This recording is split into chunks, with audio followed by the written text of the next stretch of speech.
Lucia e Andrea, vincitori del concorso di poesia tematico La speranza come memoria del futuro, frase con cui Gabriel Marcel sottolinea la necessità, oggi più che mai, di essere, anche attraverso la poesia, costruttori di futuro. Il pregio di questo concorso, di cui ringraziamo gli organizzatori, è quello di ampliare le conoscenze di noi studenti e non basarci solo su quello che apprendiamo può apparire anche limitato programma scolastico. Ci siamo quindi immersi in questa realtà, in questo passato per trovare le risposte al nostro presente ma soprattutto al nostro futuro.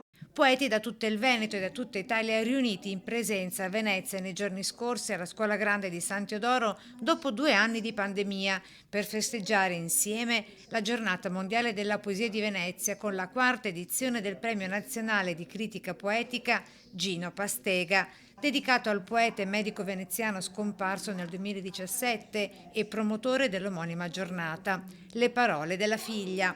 Poesia, un'arte rivoluzionaria che permette a tutti noi di scendere nel profondo e soprattutto, grazie al tema di quest'anno, la speranza come memoria del futuro, di guardare lontano.